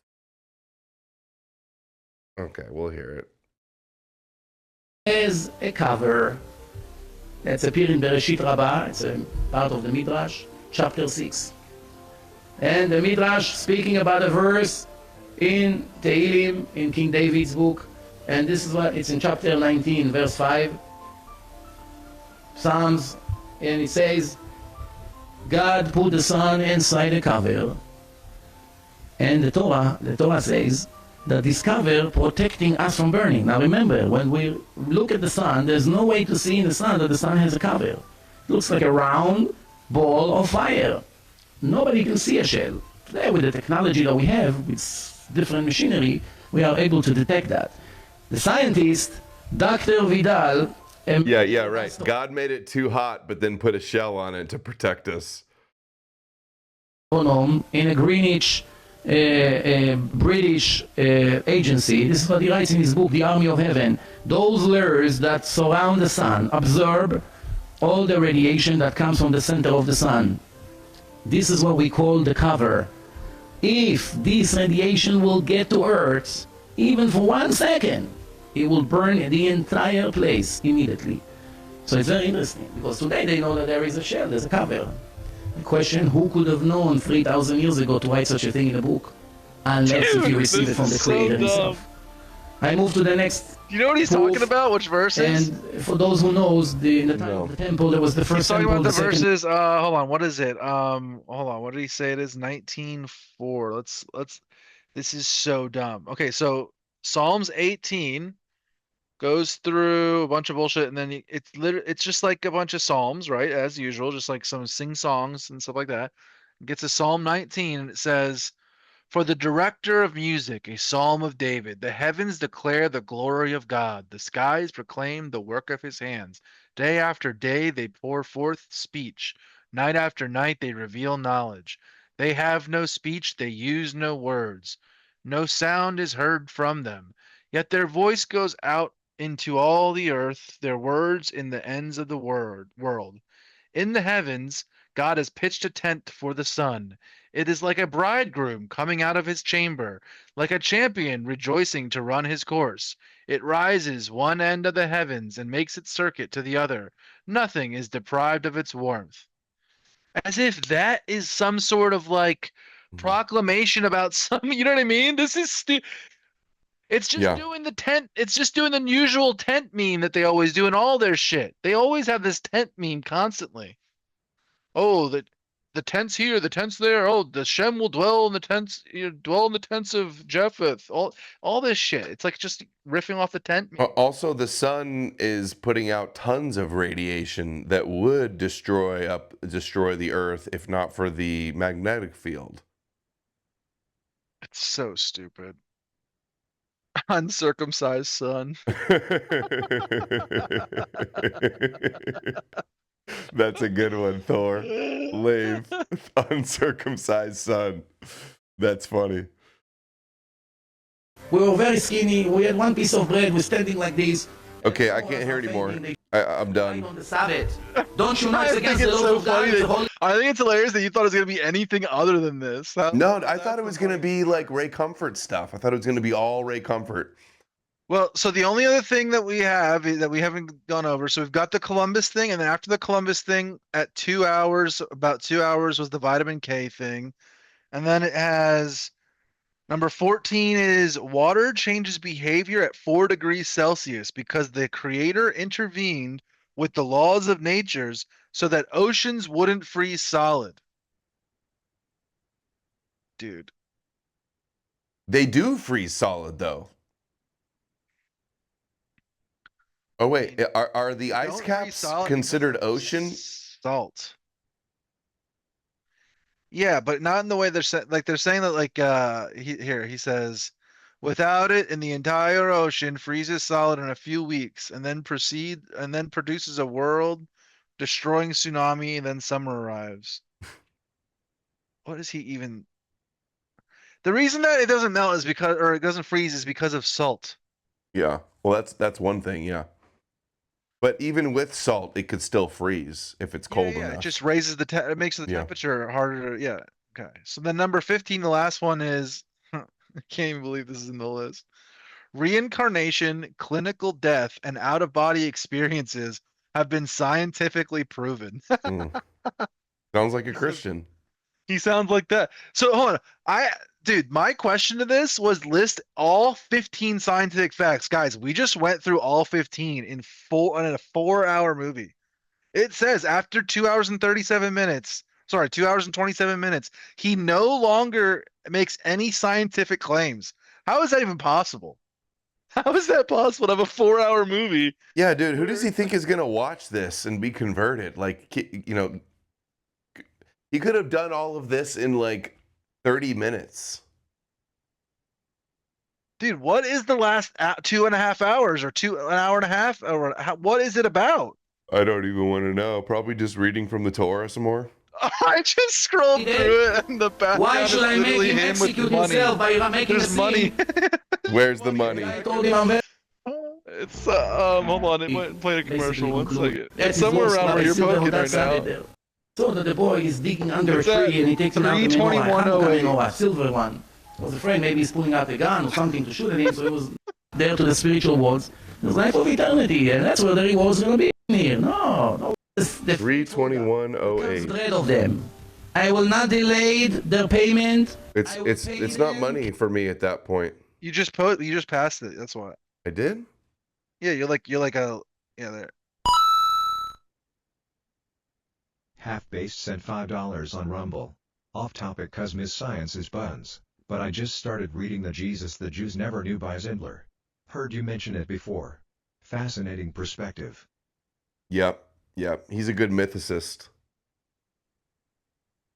You know what I want to do? I want to go look and see Torah and Science, Indisputable Truth. 10,000 3 years ago. There's a few of these, though. Look, hold on. Torah and Science number 2, 14 years ago. Rabbi Reuven reposted this 7 years ago. It's got 91,000. Let's see what the comments say here. It's crazy to me that these people believe this. The best gift we got from our Creator is our Torah. Shared with my entire family. Yo, look This- at the comment. Look. What? Who is here after Mizrachi's debate with Adam? Whoa, that's crazy. Oh, look, Reuven responded. What does Reuven say? Oh, It's great to see viewers engaging with the content surrounding Mizrahi's discussions. The debates certainly generate a lot of interest and wait, insights. there Well, then we why didn't you go. want to debate me then, Reuven? That's That's so such a funny. bitch, dude. That is funny. Holy crap. That's so Love the funny. Torah. Holy shit, dude. Holy shit. Hallelujah. Wow. Worst science There's another one. documentary There's I've another ever one. seen. Hold on. There was another one. There was another comment that said was here from the 2026 debate. Here, right there at the Yep. top. That's a month ago, though, so that's probably not me. Oh, is it? Okay, okay. He probably mentions it in every stream he's Well, wait, done. how long ago was your thing? I don't know, Oh, 3 weeks maybe? Maybe it was a month ago. I was gonna say maybe it was a month ago. Have I been saying I'm going to watch this video for a month? Yeah, I've been bothering you about it on the phone. Yeah. At Well, least. I dreaded it, and now I know why. My instinct was right. I love watching it. I might when we get off here, I might watch it again. I might rewind it and start it over from the beginning and watch it while I go to sleep. Well, we definitely need to clip up the part about the red heifers. Adam is going to be devastated. Yeah, this is I thought it was gonna be a little bit more science, but I kind of figured it was gonna be like this. Yeah. Anyway, I'm ready to go to bed. I'm tired. 2 hours. AI, are you convinced by this? It's gonna be funny. Yeah, give us the AI conclusion, the AI ruling. This is my AI that I feed every book I read into, and every single thing I like. This is like the smartest. This AI knows all of your book and everything. It says, no, absolutely not. And especially the evidence that Psalm 19 contains advanced knowledge of solar physics. I'm not convinced at all by any of his arguments. There's literally nothing in this that makes me wonder if the Torah is actually from a divine source rather than a group of people who wrote down words and understandings of the world from their own time. And then he goes through, and then just my AI just going through every single one of the claims and explaining why he doesn't think that they're real. Well, the AI gods have spoken. Sorry, Mizrahi. If you want to debate how evolution can create a complex brain and how you don't understand that it didn't, how a blind, he just needs to maybe, you know, when I was 18 years old, I watched Richard Dawkins, The Blind Watchmaker. If anybody gets one-shotted, is that one of your terms too? Yeah, it is. Where did you get that from? I don't know if I've ever heard that anywhere else. I don't know. It's like a word that I've always used from the internet, being on the internet forever, and I don't know where it comes from. I don't know if it's from video game playing. GoldenEye, 007 GoldenEye gun, you get one-shotted and you're dead. You get one shot. Yeah, I think people have always said like people got like, oh, he got one-shotted by porn and now he trooned out and things like that. Like that's like the context I've seen it a lot of times used. Does it come from like back in the day playing video games? You're right, like GoldenEye's a good one, or like MMOs, like World of Chat says Warcraft, gaming. Oh, yeah, it's a gaming term for sure. I'm just trying to think of like what game it would have been like originated from. You definitely got one-shotted in like MMOs and stuff like that. Like, oh, dude, that board just one-shotted me or something like that. That's for sure. But did it predate that? I wonder. Did you get one-shotted in Halo? Did people say, oh, that dude just one-shotted me? They might have. That might be the original version. I'm just trying to think of like the original, like online version of one-shotted. It might be Halo, because someone would have got the snipers and oh, you just one-shotted me. I can think I might be Halo. Yeah. Golden gun, one shot, one kill. Yeah. It's either 007 GoldenEye or Halo. It's what, because that was all.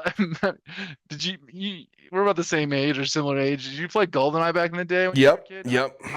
We had this like contraption that was like made of cardboard that our friend's dad made, and it was to prevent screen looking, and it was like this like cross that you put on top of the TV so you couldn't see the other people's screens. You know what I'm saying? Oh yeah. Because you could cheat and look at what they're looking at. Yeah, on the split screen. So we would all sit like an inch from the TV with a box taped to the TV. So we couldn't see each other's screens. Yeah, that's funny. That Yeah, makes it all fair, right. I guess. More realistic. Yeah. Yeah. All right. Well, All thanks for popping right. on and saving me from another 3.5 hours of that Oh torture. yeah, no problem. No problem. All right, have a good one, guys. All right. Thanks, guys, for watching. I'll be back tomorrow. No Candace, no Torah Science. I'll have to figure it out. I don't know what I'm going to cover, actually, but I'm sure I got something. So I'll see you guys then. Have a nice night. Let me know what you guys think in the comments. Let me know if you got one-shotted, if you want to be a Noahide now, or what the deal is. But I will see you guys soon. Take care.